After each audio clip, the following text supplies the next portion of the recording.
നമസ്കാരം.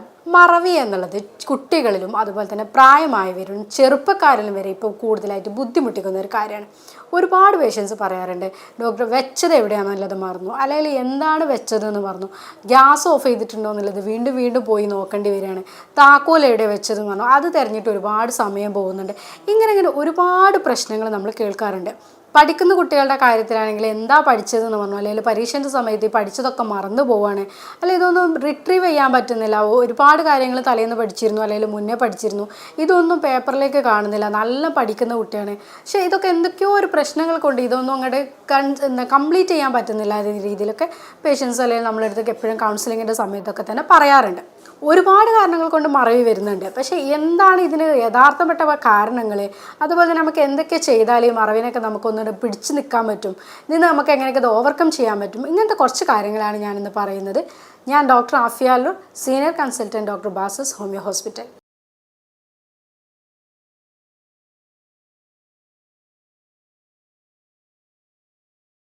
മറവി എന്നുള്ളത് ഒരു രോഗമായിട്ട് മാറുന്നത് എപ്പോഴാണെന്ന് വെച്ചിട്ടുണ്ടെങ്കിൽ നിങ്ങൾക്കൊക്കെ അറിയായിട്ടുണ്ടാവും, അൾഷിമേഴ്സ് അല്ലെങ്കിൽ മറവി രോഗമാണെന്നൊക്കെ പറയുന്നത്. പക്ഷേ ഇതൊക്കെ ഇതിൻ്റെ ഒരു മൂർധന്യ അവസ്ഥയിലേക്ക് എത്തുമ്പോൾ കാണുന്ന ഒരു അസുഖമാണ്. പക്ഷേ നമ്മളിപ്പോൾ പറയുന്നത് സാധാരണമായിട്ട് നമ്മളൊരു ചെറിയ കാര്യങ്ങൾ മറന്നു പോവുക, അല്ലെങ്കിൽ വെച്ച കാര്യം മറന്നു പോവുക, എന്തൊക്കെയോ ചെയ്ത കാര്യങ്ങൾ എന്താണെന്നുള്ളത് ഓർക്കാൻ പറ്റുന്നില്ല, പഠിച്ചത് ഓർമ്മയില്ല, ഇങ്ങനത്തെ രീതിയിലൊക്കെ കാണുന്ന മറവിയാണ്. ഇതെപ്പോഴും ഇതിൻ്റെ തുടക്കാവസ്ഥയാണ്. ഇതിന് കൃത്യമായിട്ടുള്ള കെയറും കാര്യങ്ങളും കൊടുക്കാതാവുമ്പോൾ മാത്രമാണ് ഇത് ഡിമെൻഷ്യയിലേക്കും അല്ലെങ്കിൽ ഇതിൻ്റെ കൂടുതലായിട്ടുള്ള ബുദ്ധിമുട്ടിലേക്കും പോകുന്നത്. അങ്ങനെ പോവാണ്ടിരിക്കാൻ നമുക്ക് ഇതിനെ തന്നെ തുടക്കത്തിൽ തന്നെ കുറച്ച് കാര്യങ്ങളൊക്കെ ചെയ്യുകയാണെങ്കിൽ നമുക്കിത് ഒരിക്കലും ഇതിൻ്റെ മൂർധന്യാവസ്ഥയിലേക്ക് പോവാതെ തന്നെ മാറ്റിയെടുക്കാൻ പറ്റും. ഓർമ്മശക്തി നമ്മൾ പറയുന്ന സമയത്ത് രണ്ട് രീതിയിലാണ് പറയാറുള്ളത്, ഷോർട്ട് ടൈം മെമ്മറി അതേപോലെ തന്നെ long time memory. Short time memory എന്ന് പറഞ്ഞപ്പോൾ നമ്മൾ യാത്ര ചെയ്തു പോകുന്ന സമയത്ത് വഴിയിൽ എന്തൊക്കെയോ കണ്ടിട്ടിരുന്നു, കുറേ ബോർഡുകൾ കണ്ടിട്ടുണ്ട്, അല്ലെങ്കിൽ കുറച്ച് ആൾക്കാരെ കണ്ടിട്ടു, അതൊക്കെ നമ്മൾ ഒരു സെക്കൻഡ് അല്ലെങ്കിൽ ഒരു 5 മിനിറ്റ് കുറച്ച് നേരത്തേക്ക് ഇങ്ങനെ അതൊന്ന് മിന്നി മറിഞ്ഞു പോകുന്ന രീതിയിലേക്ക് അത് അത്രേ നമ്മൾ ഓർക്കുന്നുള്ളൂ. അല്ലെങ്കിൽ നമ്മളിപ്പോൾ രാവിലെ എന്താ കഴിച്ചത് നമുക്ക് ഒരുപാട് കാലത്തേക്ക് ആലോചിച്ച് വെക്കേണ്ട കാര്യമില്ല. പക്ഷേ നമ്മളത് ഒരു ലോങ് ടൈം മെമ്മറിയിലേക്ക് ഇത് പോകുമ്പോൾ ഇതിനെ തന്നെ നമ്മൾ വീണ്ടും വീണ്ടും കാണുന്ന സമയത്ത്, അല്ലെങ്കിൽ നമ്മൾ ഇന്ന് വഴിയിൽ കണ്ട ഒരു സാധനത്തിനെ നമ്മൾ കണക്ട് ചെയ്യണം. നമ്മൾ മുന്നേ അവിടെ ഒരു ആളെ കണ്ടിരുന്നു, അയാൾ നമ്മൾ എന്തൊക്കെയോ കാര്യങ്ങൾ നമ്മൾ പാസ്റ്റായിട്ട് എന്തെങ്കിലുമൊക്കെ നമ്മളത് കണക്ട് ചെയ്ത് വെച്ചിട്ടുണ്ടെങ്കിൽ അത് നമുക്കൊന്നും കൂടി ലോങ് ടൈം മെമ്മറിയിലേക്ക് പോകും. അതേപോലെ തന്നെ നമ്മൾ ഇപ്പോൾ ആലോചിക്കുക, നമ്മളിപ്പോൾ ബീച്ച് സൈഡിലൊക്കെ പോകുന്ന നമുക്ക് സമയത്ത് ഒരുപാട് ബോർഡുകൾ ഒന്ന് തന്നെ തുടരെ വെച്ചിട്ടുണ്ടായിരിക്കും. എന്തിനാണ് അവർ നമ്മൾ തന്നെ വിചാരിക്കൂലേ എന്താ ഒരു ബോർഡ് വെച്ചാൽ പോരോ, ഒന്ന് നമ്മൾ കണ്ടില്ലേ എന്നുള്ളത്. പക്ഷേ അത് നമ്മൾ വീണ്ടും വീണ്ടും കാണുന്ന സമയത്ത്, ഒന്ന് കണ്ടു അത് നമ്മൾ മറന്നു, രണ്ട് കണ്ടു അത് മറന്നു, മൂന്നാമത് കണ്ടു, നമ്മളിത് വീണ്ടും വീണ്ടും കാണുന്ന സമയത്ത് നമ്മുടെ മൈൻഡിലേക്ക് അത് ലോങ് ടൈം മെമ്മറിയിലേക്ക് പോവുകയും നമ്മൾക്ക് ആ പരസ്യ ബോർഡുകളോ അല്ലെങ്കിൽ അതിൻ്റെ പ്രത്യേകിച്ചുള്ള വാചകങ്ങളോ കോഡ്സുകളോ നമുക്ക് ഓർത്തെടുക്കാൻ കഴിയുകയും ചെയ്യും. ഇങ്ങനെ കാണിക്കുന്നതാണ് നമ്മളുടെ ലോങ് ടൈം മെമ്മറിയിലേക്ക് പോകുന്നത്. അതുപോലെ തന്നെയാണ് നമ്മൾ എന്തെങ്കിലും ചെറിയ കാര്യങ്ങളോ അല്ലെങ്കിൽ എന്തെങ്കിലും പഠിച്ചിട്ടുണ്ടെങ്കിൽ, അല്ലെങ്കിൽ നമുക്കത് പൂർണ്ണമായിട്ട് പിന്നീട് ഓർമ്മ കിട്ടേണ്ട കാര്യങ്ങളാണെന്നുണ്ടെങ്കിൽ നമുക്ക് കുറച്ച് കാര്യങ്ങളൊക്കെ ചെയ്തിട്ടുണ്ടെങ്കിൽ അത് നമുക്ക് ഓർത്തെടുക്കാൻ കഴിയും. വീണ്ടും വീണ്ടും നമ്മളുടെ അത് ലോങ് ടൈം മെമ്മറിയിലേക്ക് നമുക്ക് മാറ്റിക്കൊണ്ടുവരാനും കഴിയും. അങ്ങനത്തെ കാര്യങ്ങളൊക്കെയാണ് നമ്മളിന്ന് പറയുന്നത്. നമ്മളുടെ ശരീരത്തിൽ നമ്മൾ ബ്രെയിനിൽ നമ്മൾ സ്റ്റോർ ചെയ്ത് വെച്ച കാര്യങ്ങളൊക്കെ നമുക്ക് പൂർണ്ണമായിട്ട് ഓർത്തെടുക്കാൻ പറ്റാത്തത് ഒന്നല്ലെങ്കിൽ നമ്മൾ ആ കാര്യങ്ങൾ ചെയ്യുന്നത് ഭയങ്കര സ്ട്രെസ്ഫുൾ ജോബിലൂടെ ആയിരിക്കും. ഇപ്പോൾ സ്ത്രീകളുടെ കേസിലൊക്കെ ആണെങ്കിൽ പല കാര്യങ്ങളും ഒരുമിച്ച് ചെയ്യും. ഈ രാവിലത്തെ സമയത്ത് പണികളുടെ സമയത്തൊക്കെ കുട്ടികൾക്കുള്ള ഫുഡിങ് ശരിയാക്കുന്നുണ്ടാവും, കാരണം അതിൻ്റെ കൂടെ നമ്മൾ വീട് വൃത്തിയാക്കുന്നുണ്ടാവും, നമ്മൾ വേറെ എന്തെങ്കിലും കാര്യങ്ങൾ കുട്ടികൾക്ക് പിന്നെ സ്കൂളിലെ കാര്യങ്ങളൊക്കെ ആണെങ്കിൽ അത് അതിൻ്റെ കൂടെ ചെയ്യുന്നുണ്ടാവും, പിന്നെ വേറെ എന്തെങ്കിലും ഹസ്ബൻഡിൻ്റെ കാര്യങ്ങൾ എല്ലാം കൂടെ ഒരുമിച്ച് ചെയ്യുന്നതോട് കൂടി തന്നെ ഇവർ എന്താണോ ചെയ്തതെന്നുള്ള കാര്യത്തിൽ ഇവർ പൂർണ്ണമായിട്ടും അതിലേക്ക് അവരുടെ മൈൻഡ് കൊടുക്കാത്തത് കൊണ്ട്, അല്ലെങ്കിൽ അതിൽ ഇൻവോൾവ് ചെയ്യാത്തത് കൊണ്ട് തന്നെ ആ കാര്യങ്ങൾ അവർ പിന്നെ മറന്നു. അപ്പോൾ ഈ തിരക്കിൻ്റെ ഇടയ്ക്ക് അവർ അതിൽ ചിലപ്പോൾ എന്തെങ്കിലും താക്കോലുകളോ അല്ലെങ്കിൽ ഗ്യാസ് ഓൺ ചെയ്തിട്ട് പോരുകയോ അല്ലെങ്കിൽ എന്തെങ്കിലും അങ്ങനത്തെ കുറച്ച് കാര്യങ്ങളൊക്കെ ചെയ്ത് വെച്ചിട്ടുണ്ടാവും. പക്ഷെ അത് അവർ ഓർക്കുന്നേ ഇല്ല. കാരണം എന്താ, അവരതിൽ ഇൻവോൾവ് ചെയ്തിട്ടല്ല ചെയ്തത്. അതാണ് ഇവിടെ നമ്മൾ പറയുന്നത്. നമ്മൾ എന്തെങ്കിലും ഇങ്ങനത്തെ കാര്യങ്ങൾ ചെയ്യുന്ന സമയത്ത് അതിൽ ഇൻവോൾവ് ചെയ്തിട്ട് ഞാൻ എന്ന സാധനം ഇവിടെ വെച്ചിട്ടുണ്ട് അല്ലെങ്കിൽ ഞാനിത് ചെയ്തിട്ടുണ്ട് എന്നുള്ളത് നമ്മൾ ഓർത്തിട്ട് ചെയ്യുകയാണെന്നുണ്ടെങ്കിൽ അത് നമുക്ക് കറക്റ്റ് ചെയ്ത് വെക്കാൻ പറ്റും. അങ്ങനെ നമ്മൾ ചെയ്യുന്ന കാര്യം നമ്മൾ ലോങ് ടൈം മെമ്മറിയിലേക്ക് പോകുന്നുണ്ട്. മറ്റേത് നമ്മളെന്താ ഷോർട്ട് ടൈം മെമ്മറിയിലാണ്, ഇവിടെ അത് ചെയ്തു അവിടെ അത് ചെയ്തു ഇവിടെ ചെയ്തു. ഈ കാര്യങ്ങളൊന്നും തന്നെ നമ്മൾ ലോങ് ടൈം മെമ്മറിയിലേക്ക് പോകുന്നില്ല. ലോങ് ടൈമിലേക്ക് പോവാത്തത് നമുക്ക് ഒരിക്കലും റിട്രീവ് ചെയ്യാനും പറ്റുന്നില്ല. ഇതാണ് നമ്മളിവിടെ ഫസ്റ്റായിട്ട് ചെയ്യേണ്ട ഒരു ശ്രദ്ധിക്കേണ്ട കാര്യം. അതുപോലെ തന്നെയാണ് നമ്മൾ കോശങ്ങളിലേക്ക് രക്തം എത്തുന്നത് കുറയുന്നതായിട്ടുള്ള കുറച്ച് കണ്ടീഷൻസ് ഉണ്ട്. പ്രത്യേകിച്ച് നമ്മൾ പറയുന്ന പ്രമേഹ രോഗികളിൽ, അതുപോലെ തന്നെ സ്ട്രോക്ക്, പക്ഷാഘാതം വരുന്നത്, ബ്ലഡ് പ്രഷർ കൂടി നിൽക്കുന്ന ആൾക്കാർക്ക്, ഇങ്ങനെയൊക്കെയുള്ള ആൾക്കാർക്ക് കോശങ്ങളിലേക്കുള്ള രക്തപ്രവാഹം കുറയുകയും ആ കോശങ്ങളുടെ പ്രവർത്തനം കാര്യക്ഷമമായി നടക്കാതിരിക്കുകയും ചെയ്യുമ്പോഴും ഈ രീതിയിൽ കോശങ്ങൾക്ക് തകരാറുകൾ സംഭവിക്കുകയും അവിടെ നമുക്ക് ഈ മറവി കാര്യങ്ങളൊക്കെ കൂടുതലായിട്ടും കാണിക്കാറുണ്ട്. പ്രത്യേകിച്ച് നമ്മളിപ്പോൾ നമ്മുടെ ഫ്രോണ്ടൽ ലോബിലോ അല്ലെങ്കിൽ ടെമ്പറൽ ലോബ്, തലേൻ്റെ ഈ സൈഡിലായിട്ട് അല്ലെങ്കിൽ ഫ്രോണ്ടൽ ലോബ്, ഈ മുന്നിലായിട്ടുള്ള ലോബ്, ഈ ലോബുകളിലൊക്കെയാണ് കൂടുതലായിട്ട് ഇങ്ങനെ നമ്മൾ ഈ മെമ്മറി കാര്യങ്ങളൊക്കെ നിൽക്കുന്നത്. അപ്പോൾ ഇവിടെ നിന്ന് കോശങ്ങൾക്ക് നമ്മളിപ്പോൾ BP കൂടുതലായിട്ടുള്ള ആൾക്കാർക്ക്, അല്ലെങ്കിൽ ഡയബറ്റീസ് കണ്ടിന്യൂസ് ആയിട്ട് കൂടുതലായിട്ട് കാലം ഉള്ള ആൾക്കാർക്കൊക്കെ തന്നെ ചെറിയ രീതിയിൽ രക്തം കട്ട പിടിക്കുക, അവിടെ എന്തെങ്കിലും ബുദ്ധിമുട്ടുകൾ ഉണ്ടാകുന്ന സമയത്ത് അവിടേക്കുള്ള കോശങ്ങൾ നശിക്കുകയും ആ ഭാഗത്തേക്കുള്ള രക്തോട്ടം കുറയുകയും ചെയ്യുന്ന സമയത്തും ഇതേ രീതിയിലുള്ള മറവി കാര്യങ്ങളൊക്കെ അവർക്ക് ബാധിക്കാറുണ്ട്. പിന്നെ നമുക്ക് എപ്പോഴും പറയാം, ഹോർമോണിൻ്റെ കംപ്ലയിൻസ് വരുന്ന സമയത്ത് ചില ഹോർമോണുകൾ കൂടാം, ചില ഹോർമോണുകൾ കുറയാം. ഇത് രണ്ടും ആണെങ്കിൽ സമയത്ത് കോശങ്ങൾ നശിക്കുകയും അതുപോലെ തന്നെ അത് അവർ മറവിയിലേക്ക് അല്ലെങ്കിൽ അവർക്ക് ഇതൊന്നും ഓർത്തെടുക്കാൻ പറ്റാതെ അല്ലെങ്കിൽ ഉന്മേഷം കുറയുന്ന ഇങ്ങനത്തെ രീതിയിലേക്കൊക്കെ നയിക്കാറുണ്ട്. പ്രത്യേകിച്ച് ഇതിൽ പറയുന്നത് നമ്മൾ തൈറോയിഡ് ഹോർമോണാണ്, നമ്മുടെ കഴുത്തിൻ്റെ സെൻട്രലിലെ ഹോർമോണാണ്. എല്ലാവർക്കും അറിയുന്ന രീതിയിൽ ഇവിടെയിലെ ഹോർമോൺസിൽ എന്തെങ്കിലും പ്രത്യേകിച്ച് സമയത്ത് നമ്മൾ കുറയുന്ന സമയത്ത് ഹൈപ്പോ തൈറോയിഡിസം എന്ന് പറഞ്ഞ കണ്ടീഷനിലാണ് ഇതിലും ഈ രീതിയിൽ പേഷ്യൻസ് മറവിയായിട്ട് ചില പേഷ്യൻസ് മറവിയാണ് ഫസ്റ്റ് തന്നെ നമ്മളെടുത്ത് പറയുന്നത്. അപ്പോൾ നമ്മൾ അവർക്ക് TSH ഒക്കെ ചെക്ക് ചെയ്യുന്ന സമയത്താണ് അവർക്ക് തൈറോയിഡിൻ്റെ കംപ്ലയിൻറ്റ് ഉണ്ടെന്ന് തന്നെ അവർ തിരിച്ചറിയുന്നത്. അത്ര വരെ അവർക്ക് മറവിനെ കൊണ്ടുള്ള ബുദ്ധിമുട്ടുള്ള ആൾക്കാരും കാണിക്കാറുണ്ട്. അതുപോലെ തന്നെ കാണുന്നതാണ് നമ്മുടെ 2 വൃക്കകൾക്കും മേലെ ഒരു ചെറിയ ഗ്രന്ഥി ഉണ്ട്, അത് നമ്മൾ അഡ്രീനൽ ഗ്ലാൻഡ് എന്ന് പറയും. അതിൽ നിന്ന് ഉൽപ്പാദിപ്പിക്കുന്ന ഹോർമോണാണ് കോർട്ടിസോൾ എന്നുള്ളത്. ഈ കോർട്ടിസോൾ ഹോർമോണിൻ്റെ കൂടുകയും അതേപോലെ തന്നെ കുറയുകയും ചെയ്യുന്ന സമയത്തും ഇതേ രീതിയിലുള്ള മറവിയിലേക്കൊക്കെ നയിക്കാറുണ്ട്. കോർട്ടിസോൾ ഹോർമോൺ കൂടുന്ന സമയത്ത് അവർക്ക് വിഷാദം അല്ലെങ്കിൽ തടി കൂടുക ഇങ്ങനത്തെ പ്രശ്നങ്ങളൊക്കെ കാണിക്കുകയും അവർക്കത് മറവിയിലേക്കൊക്കെ ലീഡ് ചെയ്യുന്നുണ്ട്. അതുപോലെ തന്നെയാണ് കുറയുന്ന സമയത്തും ഈ ഉത്കണ്ഠ അങ്ങനത്തെ കാര്യങ്ങളൊക്കെ ഉണ്ടാകുന്ന സമയത്തും അപ്പോഴും ഇതേ രീതിയിൽ ഇപ്പോൾ നമ്മൾ പറഞ്ഞ രീതിയിൽ മറവി രോഗത്തിലേക്കൊക്കെ നയിക്കാറുണ്ട്. വൈറ്റമിൻസിൻ്റെ കാര്യത്തിൽ എടുത്തു പറയേണ്ട ഒന്നാണ് വൈറ്റമിൻ B12 കാര്യം. വൈറ്റമിൻ B12 അഭാവം മൂലം ഇതുപോലെയുള്ള മറവി രോഗത്തിലേക്ക് പെട്ടെന്ന് തന്നെ നയിക്കാറുണ്ട്. ഇവിടെ എന്താ സംഭവിക്കുന്നത് വെച്ചാൽ സ്ട്രിക്റ്റ് ആയിട്ടുള്ള പ്യുവർ വെജിറ്റേറിയൻസിനാണ് കൂടുതലായിട്ടും വൈറ്റമിൻ B12 അഭാവം കാണാറുള്ളത്. പിന്നെ നോൺ വെജിറ്റേറിയൻസിന് അവരെടുക്കുന്ന ഭക്ഷണങ്ങളിൽ പ്രത്യേകിച്ച് ഈ ബീഫ്, ചിക്കൻ അങ്ങനത്തെ കാര്യങ്ങളൊക്കെ എടുക്കുമ്പോൾ മുട്ട, പാൽ ഇങ്ങനത്തതൊക്കെ കൂടുതലായിട്ട് വരുന്ന സമയത്ത് വൈറ്റമിൻ B12 ഒരു പരിധി വരെ നമ്മൾക്ക് കിട്ടും. പക്ഷേ ഈ വെജിറ്റേറിയൻസിൻ്റെ കേസിൽ കൂടുതലായിട്ടും ഇങ്ങനത്തെ നിന്നാണ് നമ്മൾക്കിപ്പോൾ വൈറ്റമിൻ B12 കിട്ടുന്നത്. പക്ഷേ ഇവർക്ക് ഇതൊന്നും എടുക്കാത്തോടു കൂടി അല്ലെങ്കിൽ ഇപ്പം കൂടുതലായിട്ട് നമ്മൾ പഴങ്ങൾ, പച്ചക്കറികളിലൊന്നും ഇത്രത്തോളം വൈറ്റമിൻ B12 കിട്ടുന്നില്ല. അപ്പോൾ അങ്ങനെയുള്ള സമയത്തും ഈ വൈറ്റമിൻ B12 കുറയുമ്പോഴും ഇതേ രീതിയിലുള്ള മറവിൻ്റെ ബുദ്ധിമുട്ട് കാണാറുണ്ട്. അമിതമായിട്ട് മദ്യപാനം എടുക്കുന്ന ആൾക്കാരിലും ഈ ഒരു ബുദ്ധിമുട്ടാണ് കാണാറുള്ളത്. അവർക്കും ഇത് തന്നെയാണ് സംഭവിക്കുന്നത്. മദ്യപാനം കൂടുതലായിട്ടുണ്ടാകുന്ന സമയത്ത് വൈറ്റമിൻ B12 നമ്മൾ ഭക്ഷണത്തിലൂടെ എടുക്കുന്നുണ്ടെങ്കിൽ കൂടെ അത് ശരീരം ആഗിരണം ചെയ്യാതിരിക്കുകയും അവർക്ക് അതിൽ നിന്നുള്ള അഭാവങ്ങൾ കാണിക്കുകയും ചെയ്യും. അങ്ങനെയുള്ള ആൾക്കാർക്കും ഈ മറവി രോഗം പിന്നെ ഭാവിയിൽ കാണാറുണ്ട്. നമ്മൾ ചില മെഡിസിൻസ്, ഈ പ്രമേഹത്തിനൊക്കെ എടുക്കുന്ന ചില മെഡിസിൻസും അതേപോലെ തന്നെ ഡിപ്രഷൻ അല്ലെങ്കിൽ ആങ്സൈറ്റി, വിഷാദരോഗം ഇങ്ങനത്തേനൊക്കെ എടുക്കുന്ന ചില മരുന്നുകളും ഇതുപോലെ തന്നെ ഭാവിയിൽ മറവി രോഗത്തിലേക്ക് നയിക്കുന്നുണ്ട്. അപ്പോൾ അങ്ങനെയൊക്കെയുള്ള ആൾക്കാർക്ക് ഒന്നല്ലെങ്കിൽ മെഡിസിൻ മാറ്റാം, അല്ലെങ്കിൽ അതിൽ അവർക്ക് വേറെ എന്തെങ്കിലും രീതിയിലൂടെ ചെയ്യുകയാണെങ്കിൽ ഈ മെഡിസിൻ ഒന്ന് മാറി നിൽക്കുകയാണെങ്കിലും ഈ ഒരു ഇതിൽ ഇമ്പ്രൂവ്മെൻറ്റ് കാണുന്നുണ്ട്. നിങ്ങൾക്ക് മറവി രോഗം വരുന്നുണ്ട് അല്ലെങ്കിൽ നിങ്ങൾക്ക് അതിൻ്റെ തുടക്കം വന്നിട്ടുണ്ട് എന്നുള്ളത് നിങ്ങൾക്ക് എങ്ങനെയാണ് മനസ്സിലാക്കുക എന്നുള്ളത് നോക്കാം. പ്രധാനമായിട്ട് തന്നെയാണ് നമ്മൾ എന്ത് കാര്യങ്ങൾ ചെയ്യുകയാണെങ്കിലും അതിലൊന്ന് കോൺസെൻട്രേറ്റ് ചെയ്യാൻ പറ്റുന്നില്ല, അല്ലെങ്കിൽ എപ്പോഴും സ്ട്രെസ്ഫുള്ളാണ്, ഒന്നും ചെയ്തിട്ട് അങ്ങോട്ട് ശരിയാവുന്നില്ല, ഒന്നിൽ ഇൻവോൾവ് ചെയ്യാൻ പറ്റുന്നില്ല. അപ്പോൾ അവിടെ ചെയ്യുന്നുണ്ട്, ഇവിടെ ചെയ്യുന്നുണ്ട്, പക്ഷേ എല്ലാ കാര്യങ്ങളും ചെയ്യുന്നതൊന്നും ക്ലിയർ ആവുന്നില്ല എന്നുള്ള തോന്നൽ വരികയാണെങ്കിൽ അത് ഭാവിയിലേക്ക് നമുക്കതൊരു മറവി രോഗത്തിലേക്ക് വരാനുള്ള സാധ്യതയുണ്ട്. അതുപോലെ തന്നെയാണ് പെട്ടെന്ന് വരുന്ന മൂഡ് സ്വിങ്സ്. പിന്നെ പെട്ടെന്ന് കരച്ചിൽ വരിക, അല്ലെങ്കിൽ അത് പെട്ടെന്ന് ഓരോരോ ചേഞ്ചിലേക്ക് ഇങ്ങനെ വരിക, ചിരിക്കുക, കരയുക, അങ്ങനെ ഇമോഷൻസ് മാറി മാറി വരിക. അല്ലെങ്കിൽ അതുപോലെ തന്നെ കാണിക്കുന്നതാണ് ഇമോഷൻസ് പ്രകടിപ്പിക്കാൻ പറ്റാത്ത രീതിയിൽ വരിക. നമ്മളിപ്പോൾ ചിരിക്കേണ്ട സമയത്ത് കരയുക, അല്ലെങ്കിൽ കരയേണ്ട സമയത്ത് ചിരിക്കുക, ഇങ്ങനെ മാറി മാറി വരിക. അവർക്കത് വിചാരിക്കുന്ന രീതിയിൽ അവരുടെ ബ്രെയിൻ അത് സ്റ്റിമുലേറ്റ് ചെയ്തിട്ട് പ്രകടിപ്പിക്കാൻ പറ്റാത്ത രീതിയിൽ വരുന്നതും ഒരു പരിധിവരെ മറവി രോഗത്തിലേക്ക് പിന്നെ നയിക്കുന്നത് കാണാറുണ്ട്. ഫ്രോണ്ടൽ ലോബിന് ലീഷൻ എന്തെങ്കിലും ബുദ്ധിമുട്ടുകൾ വരുന്ന സമയത്താണ് ഇങ്ങനത്തെ രീതിയിലുള്ള ബുദ്ധിമുട്ടുകളൊക്കെ കാണാറുള്ളത്. അതേപോലെ ഡ്രൈവിംഗ് ഒക്കെ സ്ഥിരമായിട്ട് ചെയ്യുന്ന ആൾക്കാരാണെങ്കിലും അവർക്ക് പെട്ടെന്ന് തന്നെ എന്തൊക്കെയോ മാറ്റങ്ങൾ വരും. അവർ വിചാരിച്ച രീതിയിൽ ആക്സിലേറ്റർ ചവിട്ടുമ്പോൾ മാറിപ്പോവുക, അല്ലെങ്കിൽ ക്ലച്ച് ചവിട്ടുമ്പോൾ മാറിപ്പോവുക, അങ്ങനത്തെ രീതിയിലൊക്കെ ചില ഇതിൽ കാണിക്കാറുണ്ട്. ഇങ്ങനെയൊക്കെ വരുമ്പോഴും അവർക്കതൊരു കോർഡിനേഷൻ ഇല്ലാത്തതിൻ്റെ കുറവ്, അല്ലെങ്കിൽ അവർക്കൊരു മറവി രോഗത്തിലേക്കൊക്കെ പിന്നീക്കത് നയിക്കുന്നതും കാണാറുണ്ട്.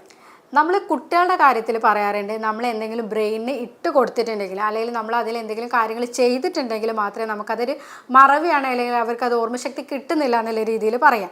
ഇപ്പം നമ്മളിതൊരു ബ്രെയിനായിട്ട് സങ്കല്പിക്കുകയാണെന്നുണ്ടെങ്കിൽ, ഇപ്പോൾ ഇത് നമ്മളൊരു ബ്രെയിനായിട്ട് സങ്കല്പിക്കുക, ഇതിലേക്ക് നമ്മൾ എന്തെങ്കിലും കാര്യങ്ങൾ പഠിച്ചതോ അല്ലെങ്കിൽ വേറെ എന്തെങ്കിലും സ്റ്റിമുലസ്, ഇപ്പോൾ ഞാൻ ഇപ്പോൾ ഇവിടെ ഒരു സാധനം വെച്ചു എന്നുള്ള രീതിയിൽ നമ്മൾ ഇട്ടു. അപ്പോൾ നമ്മൾ പറയുകയാണ് ഇപ്പോൾ ഈ ബ്രെയിനിൽ ആകെ ഈ ഒരൊറ്റ ഒന്നേ കൊള്ളുന്നുള്ളൂ എന്ന് പറയുകയാണെങ്കിൽ നമ്മൾ എന്താ പറയുക, ഇവരെ ബ്രെയിൻ ഒന്നിനും പറ്റുന്നില്ല, ആകെ ഒരു ഇതേ കൊള്ളുന്നുള്ളൂ എന്നുള്ള രീതിയിൽ വിചാരിക്കും. പക്ഷെ ഇവിടെ അങ്ങനെയല്ല, നമ്മൾ കൊടുക്കാത്തത് കൊണ്ടാണ്. ഇപ്പോൾ ഇതിൽ ബാക്കി ഇത്രയും സ്പേസുകളുണ്ട്. പിന്നെ നമ്മൾ അതേപോലെ തന്നെ ഈ വെച്ച സാധനം നമ്മൾ കൃത്യമായിട്ട് ഒരു സ്ഥലത്ത് വെച്ചു എന്നുള്ളത് നമ്മൾ ഉറപ്പ് വരുത്തുക. അപ്പോൾ നമ്മൾ വെറുതെ ഇതങ്ങോട്ട് അലസമായിട്ട് ഇട്ടിട്ടുണ്ടെങ്കിൽ എന്താ, അത് എവിടെയാണ് വന്നത് എന്താണെന്നുള്ളത് നമുക്ക് വീണ്ടും റീകളക്ട് ചെയ്യാൻ പറ്റുന്നില്ല. അല്ലെങ്കിൽ നമ്മൾ ഒരുപാട് സാധനത്തിൻ്റെ ഇടയിൽ നിന്ന് വീണ്ടും നമ്മൾ അതിനെ തിരഞ്ഞെടുക്കണം. ഇപ്പോൾ നമ്മൾ എക്സാമിൻ്റെ തലേന്നൊക്കെ കുട്ടികൾ ഒരുപാട് കാര്യങ്ങൾ ഇരുന്ന് പഠിക്കും, പക്ഷെ അവർക്ക് അതൊന്നും റീകളക്ട് ചെയ്യാൻ പറ്റുന്നില്ല. കാരണം എന്താ, അതങ്ങോട്ട് ബ്രെയിനിലേക്ക് ഇട്ടു, ഇത് എവിടെയാണ് ഇട്ടത് എന്താ ഇട്ടതെന്നൊന്നും പിറ്റേന്ന് ബ്രെയിനിന് റീകളക്ട് ചെയ്യാൻ പറ്റുന്നില്ല. പക്ഷെ നമ്മൾ കൃത്യമായിട്ട് ഞാൻ ഇന്ന സാധനം ഇവിടെ വെച്ചു, അല്ലെങ്കിൽ നമ്മളിത് ബ്രെയിനിലേക്ക് ഞാൻ ഇന്ന് പഠിച്ചത് 1 2 3 പ്രാവശ്യം ഒരുമിച്ച് 1 2 3 പ്രാവശ്യം തന്നെ വീണ്ടും റിപ്പീറ്റ് ചെയ്യുക, അല്ലെങ്കിൽ വീണ്ടും റീകളക്ട് ചെയ്ത് വായിക്കുകയാണെന്നുണ്ടെങ്കിൽ, ഇപ്പോൾ ഇനിയിപ്പോൾ താക്കോൽ ഇങ്ങനത്തെ എന്ത് കാര്യമാണെങ്കിലും ഒക്കെ ഞാനിതിവിടെ വെച്ചു എന്നുള്ളത് നമ്മുടെ ബ്രെയിനോട് പറഞ്ഞിട്ട് തന്നെ കൃത്യമായിട്ട് ചെയ്യുകയാണെന്നുണ്ടെങ്കിൽ സ്വാഭാവികമായിട്ട് നമുക്കത് റിട്രീവ് ചെയ്യാൻ പറ്റും. ഇന്ന സ്ഥലത്ത് വെച്ച സാധനം നമുക്ക് തീർച്ചയായിട്ടും തിരിച്ചെടുക്കാനും പറ്റും. അതേപോലെ തന്നെയാണ് കുട്ടികളുടെ കേസിലും. നമ്മളിപ്പോൾ പഠിക്കുന്ന കുട്ടികളൊക്കെ ആണെന്നുണ്ടെങ്കിൽ ഇന്ന സാധനം അവിടെ വെച്ചു അല്ലെങ്കിൽ നമ്മൾ ഇന്നത് പഠിച്ചു എന്നുള്ളത് ഉറപ്പ് വരുത്തും. ഞാനിത് വീണ്ടും റീകളക്ട് ചെയ്തിട്ടുണ്ട്, പഠിച്ചത് വീണ്ടും ചെയ്ത് നോക്കിയിട്ടുണ്ടെന്ന് അവർക്ക് ഉറപ്പ് വരികയാണെങ്കിൽ തീർച്ചയായിട്ടും അവർക്ക് പിറ്റേന്ന് അത് തിരിച്ചെടുക്കാനും പറ്റും. ഇപ്പം നമ്മൾ ഈ മറവി രോഗമായിട്ട് പറയുമ്പോൾ എപ്പോഴും ബന്ധപ്പെട്ട ഒരു സാധനമാണ് ഉറക്കം എന്നുള്ളത്. കൃത്യമായിട്ട് നമ്മളൊരു 6 മണിക്കൂർ മുതൽ 8 മണിക്കൂർ വരെ ഉറങ്ങിയിട്ടുണ്ടെങ്കിൽ മാത്രമേ നമുക്ക് ഈ എല്ലാ കാര്യങ്ങളും ഒന്ന് ഓർത്തെടുക്കാൻ പറ്റുള്ളൂ. നമ്മൾ ഒരുപാട് കാര്യം ഇപ്പോൾ എക്സാമിൻ്റെ സമയത്തൊക്കെ ആണെങ്കിൽ കുട്ടികളെന്ന് വെച്ചാൽ 10-15 ദിവസം ഇരുന്ന് പഠിക്കും, പക്ഷേ എക്സാമിൻ്റെ തലേന്നും അവർ അതേപോലെ അതിലെങ്കാളും ഉറക്കം ഒഴിച്ചിട്ട് പഠിക്കും. അവർ ഒരു 1 മന്ത് മുന്നേ പഠിച്ചതോ അല്ലെങ്കിൽ അതിന് മുന്നേ പഠിച്ചതോ വരെ അവർക്ക് ഓർത്തെടുക്കാൻ പറ്റാത്ത അവസ്ഥയാണ് അവർക്ക് പിന്നെ വരിക. പക്ഷേ ഇവിടെ എങ്ങനെ ചെയ്യേണ്ടതെന്ന് വെച്ചാൽ നമ്മൾ എന്നും ഉറങ്ങുന്ന രീതിയിൽ തന്നെ തലേന്നും കറക്റ്റായിട്ട് ഉറങ്ങുകയാണെങ്കിൽ അവർ അതിന് മുന്നേ പഠിച്ച സാധനങ്ങളൊക്കെ അവർക്ക് ഓർത്തെടുക്കാൻ കഴിയും. അതാണ് ഇവിടെ ഫസ്റ്റ് ചെയ്യേണ്ടത്. അവർ എന്താണോ പഠിച്ചതെന്നുള്ള അവർക്കൊരു എക്സാം ഹാളിൽ വെച്ചിട്ട് റിട്രീവ് ചെയ്യാനോ അല്ലെങ്കിൽ അവർക്കത് തിരിച്ചെടുക്കണമെന്നുണ്ടെങ്കിൽ അവർക്ക് നല്ല രീതിയിലുള്ള ഉറക്കം കിട്ടിയാൽ, പ്രത്യേകിച്ച് അവരെല്ലാ ഹോർമോൺസുകളും കാര്യങ്ങളൊക്കെ ആക്റ്റീവായിട്ടിരിക്കുന്ന സമയത്ത് അവർക്ക് ഇതൊക്കെ നന്നായിട്ട് തിരിച്ചെടുക്കാനും കഴിയുന്നുണ്ട്. മറവി രോഗം നിങ്ങൾക്ക് ഉണ്ടെങ്കിൽ അല്ലെങ്കിൽ ഇതിൻ്റെ ഒരു തുടക്കം നിങ്ങൾക്ക് ഉണ്ടെന്നുണ്ടെങ്കിൽ നിങ്ങൾ എങ്ങനെയൊക്കെയാണ് ഇതിനെ പ്രതിരോധിക്കുക എന്നുള്ളതാണ് നോക്കുന്നത്. ഇവിടെ എന്താണെന്ന് വെച്ചാൽ ഓൾറെഡി ഇങ്ങനത്തെ ആൾക്കാർക്കൊക്കെ സ്ട്രെസ്സ് കൂടുതലായിരിക്കും, അല്ലെങ്കിൽ എപ്പോഴും ടെൻഷന് കാര്യങ്ങൾ ഇങ്ങനത്തെ ബുദ്ധിമുട്ടുകൾ കാര്യങ്ങളൊക്കെ ഉണ്ടാവും. അപ്പോൾ അവർ ഫസ്റ്റ് ചെയ്യേണ്ടത് വെച്ചാൽ ഒരു യോഗ അല്ലെങ്കിൽ എന്തെങ്കിലും അവർക്ക് പറ്റുന്ന രീതിയിലുള്ള എന്തെങ്കിലും വ്യായാമങ്ങളിൽ ഏർപ്പെടുക എന്നുള്ളതാണ്. അങ്ങനെ ചെയ്യുന്ന സമയത്ത് അവരുടെ മൈൻഡ് ഒന്ന് റിലാക്സ് ചെയ്യുകയും അവർക്ക് വീണ്ടും കാര്യങ്ങൾ ചെയ്യുന്നതൊക്കെ ഒന്ന് ഓർത്തെടുക്കാൻ പറ്റുകയും ചെയ്യും. ഇതിനൊരു പ്രത്യേകിച്ചൊരു സ്ഥലമോ അല്ലെങ്കിൽ ഞാൻ ഇന്ന സ്ഥലത്ത് പോയി ഇന്ന സമയത്ത് എൻ്റെ സ്ട്രെസ്സ് കുറക്കാമെന്നുള്ളതൊന്നും അല്ല ചെയ്യുന്നത്. നമ്മൾ നിൽക്കുന്ന സ്ഥലത്ത് നമ്മളൊന്ന് ഫ്രീ ആയിട്ട് നിന്നുകൊണ്ട് തന്നെ, അല്ലെങ്കിൽ നമ്മളെ മൈൻഡൊക്കെ ഒന്ന് ഫ്രീ ആയിട്ട് റിലാക്സ് ചെയ്തുകൊണ്ട് അടുത്ത കാര്യങ്ങൾ ചെയ്യുകയാണെങ്കിൽ, അല്ലെങ്കിൽ ഇപ്പോൾ നമ്മൾ ചെയ്ത സ്ട്രെസ്സും കാര്യങ്ങളും ഇപ്പോൾ എക്സാമിൻ്റെ സമയത്തൊക്കെ നമ്മൾ പ്രത്യേകിച്ച് പറഞ്ഞു കൊടുക്കാറുണ്ട്. കൗൺസിലിങ്ങിൻ്റെ സമയത്തൊക്കെ ഇപ്പോൾ എക്സാം ഫങ്ക് അങ്ങനത്തെ കാര്യങ്ങളൊക്കെ വരില്ല. അപ്പോൾ അങ്ങനത്തെ സമയത്ത് പ്രത്യേകിച്ച് പറയാറുണ്ട്, എന്താ വെച്ചാൽ എന്തായാലും മെഡിറ്റേഷൻ എന്നുള്ള രീതിയിലേക്ക് അല്ലെങ്കിൽ യോഗ, ബ്രീത്തിങ് എക്സസൈസ് കാര്യങ്ങളൊക്കെ നന്നായിട്ട് ചെയ്യുക. അതേപോലെ നന്നായിട്ട് വെള്ളം കുടിക്കുക. ഈ വെള്ളം കുടിക്കുന്ന സമയത്ത് തന്നെ ഒരുപാട് സ്ട്രെസ്സൊക്കെ നമുക്ക് കുറക്കാൻ പറ്റും. അങ്ങനെ നല്ല ഈ സ്ട്രെസ്സും കാര്യങ്ങളൊക്കെ കുറച്ച് വരുന്ന സമയത്ത് തന്നെ അവർക്ക് അവർ പഴയ കാര്യങ്ങളൊക്കെ തന്നെ ഓർത്തെടുക്കാൻ പറ്റും. അതേപോലെ അവർക്ക് ഇപ്പോൾ ഈ പഠിച്ച കാര്യങ്ങൾ അല്ലെങ്കിൽ വെച്ച കാര്യങ്ങളൊക്കെ തന്നെ വീണ്ടും ഓർത്തെടുക്കാനൊക്കെ കഴിയാറുണ്ട്. ഫുഡിൻ്റെ കാര്യത്തിൽ നമുക്ക് പറയുന്ന രീതിയിൽ തന്നെ ഇപ്പം ഞാൻ നേരത്തെ പറഞ്ഞു വൈറ്റമിൻ B12 കുറവ് എപ്പോഴും ഇങ്ങനത്തേക്ക് നയിക്കാറുണ്ട്. പക്ഷേ അത് നമുക്ക് ഒഴിവാക്കാൻ വേണ്ടിയിട്ട് വൈറ്റമിൻ B12 കൂടുതലായിട്ട് അടങ്ങിയ ഭക്ഷണങ്ങൾ കൂടുതലായിട്ട് എടുക്കാം. അപ്പോൾ അതിൽ നമ്മളിപ്പോൾ പറഞ്ഞു നോൺ വെജിറ്റേറിയൻസിനാണെങ്കിൽ ഇപ്പോൾ അവർ സാധാരണ കഴിക്കുന്ന ഈ ചിക്കന്, ബീഫ് അങ്ങനത്തെ കാര്യങ്ങളൊക്കെ തന്നെ മട്ടനൊക്കെ കാര്യങ്ങൾ കൂടെ കിട്ടും. അതൊക്കെ കറി വെച്ച് കഴിക്കുകയാണെങ്കിൽ ഒന്നുകൂടി നല്ലതാണ്. വെജിറ്റേറിയൻസ് ആണെങ്കിൽ എപ്പോഴും പയറുവർഗ്ഗങ്ങൾ, കടല, നട്ട്സ് അങ്ങനത്തെ കാര്യങ്ങളൊക്കെ കൂടുതലായിട്ട് ഉൾപ്പെടുത്താം. അവർക്ക് വേണമെങ്കിൽ സപ്ലിമെൻ്റ് എന്നുള്ള രീതിയിൽ വൈറ്റമിൻ B12 സപ്ലിമെൻറ്റ്സ് കൊടുക്കാം. അങ്ങനെ ചില ആൾക്കാർക്ക് എങ്ങനെ കഴിച്ചാലും വൈറ്റമിൻ B12 ശരീരത്തിൽ ആഗിരണം ചെയ്യാൻ പെടാതിരിക്കാം. അപ്പോൾ അവർക്ക് വയറ് സംബന്ധമായിട്ടുള്ള ബുദ്ധിമുട്ടുകളും കാര്യങ്ങളൊക്കെ ഇതിൽ കാണും. അപ്പോൾ അവരങ്ങനെ വൈറ്റമിൻ B12 സപ്ലിമെൻ്റ് ആയിട്ട് തന്നെ എടുക്കാൻ നോക്കുക. omega-3 ഫാറ്റി ആസിഡ് എപ്പോഴും നമ്മൾ ഈ മറവി രോഗത്തിൽ നിന്നൊക്കെ രക്ഷപ്പെടുത്തുന്ന ഒരു സാധനമാണ്. നമ്മളെ കുറേ വീഡിയോസിൽ പറഞ്ഞിട്ടുണ്ട്. അതേപോലെ തന്നെ omega-3 ഫാറ്റി ആസിഡ് കൂടുതലായിട്ട് അടങ്ങിയതാണ്. നമ്മൾ സ്വാഭാവികമായിട്ട് കിട്ടുന്നൊരു സാധനമാണ് അയല, മത്തി, ചൂര അങ്ങനത്തെ സാധനം. അതിൽ മത്തിയാണ് കൂടുതലായിട്ട് പറയുന്നത്. ചെറുമത്സ്യങ്ങൾ കൂടുതലായിട്ട് എടുക്കാം.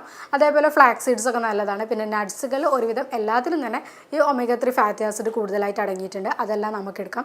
വൈറ്റമിൻ K, വൈറ്റമിൻ E ഇതൊക്കെ തന്നെ ഇതിന് ഹെൽപ്പ് ചെയ്യുന്നുണ്ട്. അതൊക്കെ നമ്മൾ സാധാരണ ഇതിൽ നിന്ന് തന്നെ കിട്ടുന്നതാണ്, ഭക്ഷണങ്ങളിലൂടെ കാര്യങ്ങൾ കിട്ടുന്നതാണ്. അപ്പോൾ അതൊക്കെ നമുക്ക് ഒന്നും കൂടി പ്രൊമോട്ട് ചെയ്യാവുന്നതാണ്. നമ്മൾ മുന്നേ പറഞ്ഞ പോലെ തന്നെ അമിതമായിട്ടുള്ള മദ്യപാനം, പുകവലി ഇങ്ങനത്തതൊക്കെ ഉണ്ടെങ്കിൽ നിർബന്ധമായിട്ട് സ്റ്റോപ്പ് ചെയ്യുക. അതുപോലെ തന്നെ ഇവർ എപ്പോഴും വ്യായാമങ്ങൾ, എക്സസൈസോ ജോഗിങ്ങോ എന്തെങ്കിലും ഒരു കാര്യം ഇവർ ഡെയിലി റൂട്ടീൻ നിലയിൽ ഉൾപ്പെടുത്തുക.